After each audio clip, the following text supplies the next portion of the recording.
You're watching News at Prime. Good evening to you if you're just joining us. And this is a special broadcast coming out of Durban. And we are looking at the impact of the extortionist behavior of the so-called construction mafia. How have they affected the conducting of business, particularly in KwaZulu-Natal? To answer that question for us, we're joined by Udeen Singh. He is with the Durban Chamber of Commerce. Mr. Singh, good evening to you, and thank you very much for your time. Let's begin with the impact that these so-called construction mafia have had on the conducting of business in KwaZulu-Natal. Good evening, and good evening to your viewers, and thank you for having me. One of the major concerns from business is the growing disregard for law within the municipality by business forums in particular. So in terms of the business forums, the businesses feel that they're being held hostage by business forums, and the current expansion of these markets in KwaZulu-Natal is not only linked to KwaZulu-Natal, but other provinces as well. There might be different types of ways that they do it in other provinces, where, for example, in Gauteng, they might use, security companies to do it. Here in KZN, they have a different way of doing it, trying to form these legitimate business forums, which we know as construction mafias. Yeah?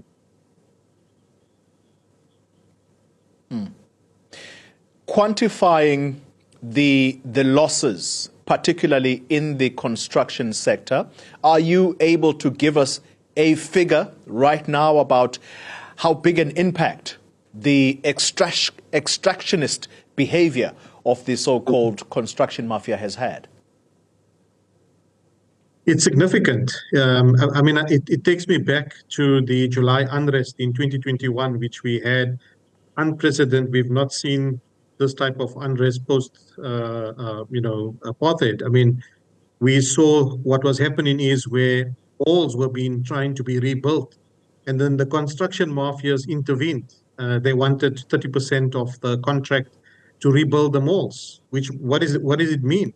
It really meant that people who wanted to earn an honest living to get back to the mall where they earn a daily salary, or they couldn't get back quick enough because they had to pause the building up of these malls during that time, and it cost hundreds of millions of rands, worth of losses. Because it's not only that; every time you cannot operate, there's that domino effect where if the businesses cannot make money, people are left out there. So to answer your question, it's in the hundreds of millions of rands worth of losses. I can't give you an exact figure, but it is significant. Yeah, you talk about the 30% that is often asked for out of these projects.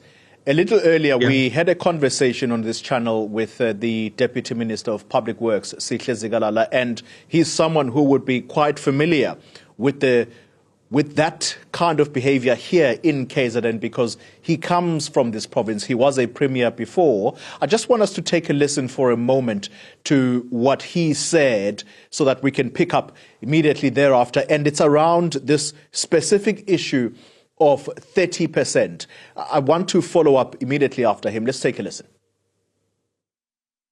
In our case, we are ensuring that companies that comes into the country subscribe to all regulations and laws of our country. If it is a big tender, they must then subcontract the value of 30% to emerging companies. Secondly, they must come with only prerequisite skills, those that will be satisfied that they will be not easy to get in the country. And therefore, we will not allow Chinese companies to come willy-nilly with their own staff, undermining opportunities that must be given to local people.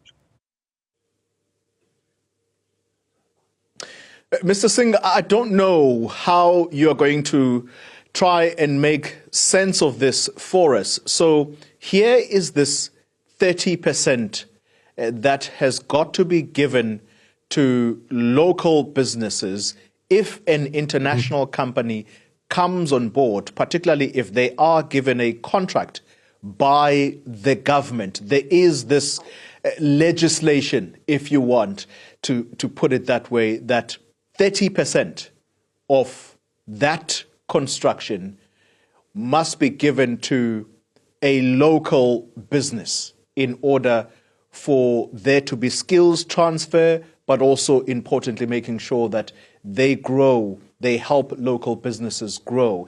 Do you think there's confusion here, and this is where the construction mafias step in order to make sure that that empowerment of what should have been a legitimate business goes to them instead?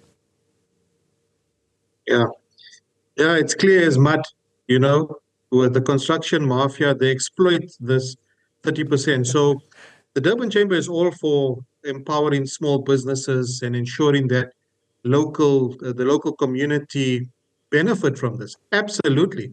But it's the way you do it. The government has this preferential procurement policy framework, right?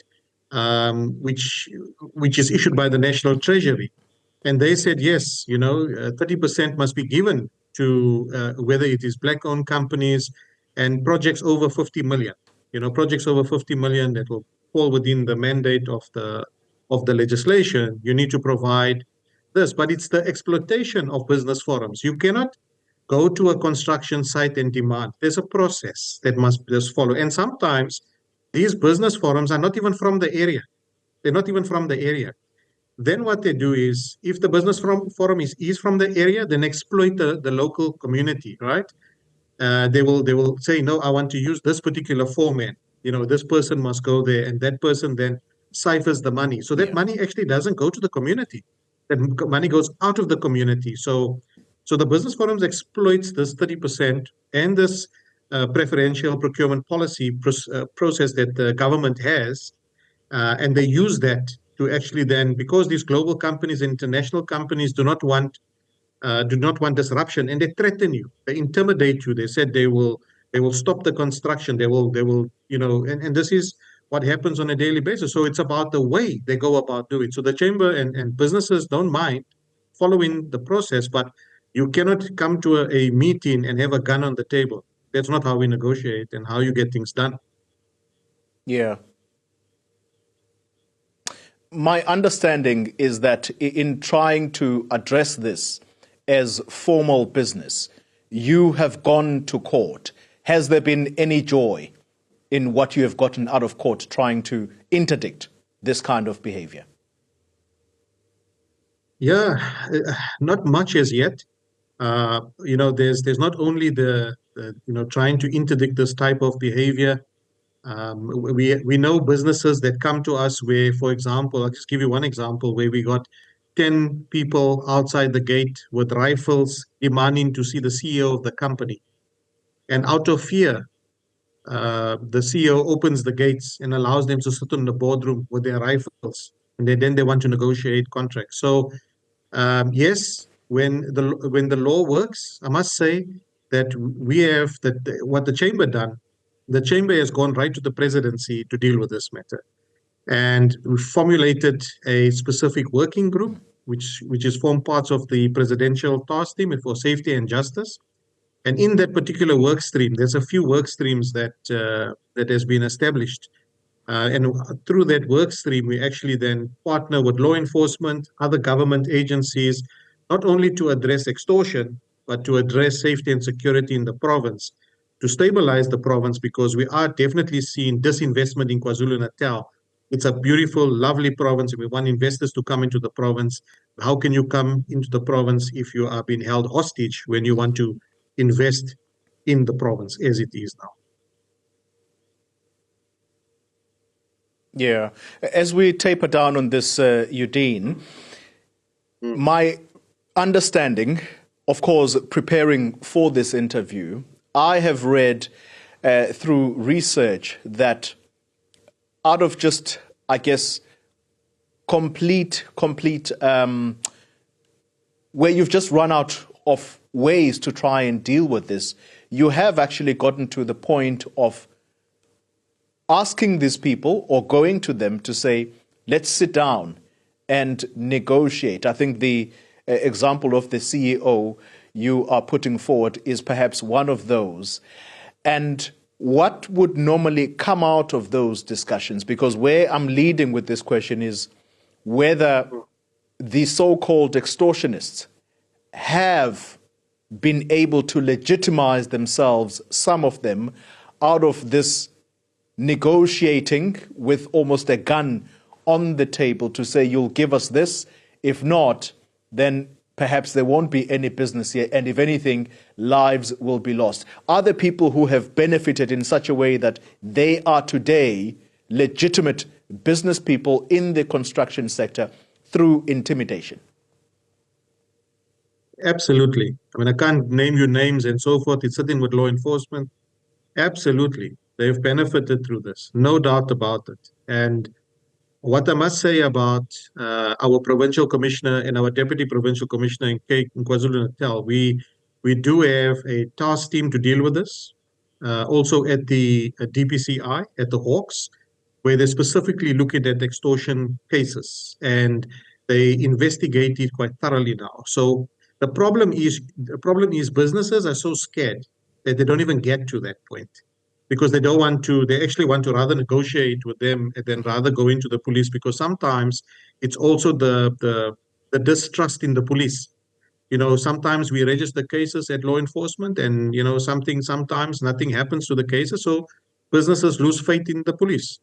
However, we as the chamber is trying to reinstate the faith in the police, because with our Triple P partnerships, we partner with the police to actually build up the province and let us collaborate, because policing cannot be done by the police on its own.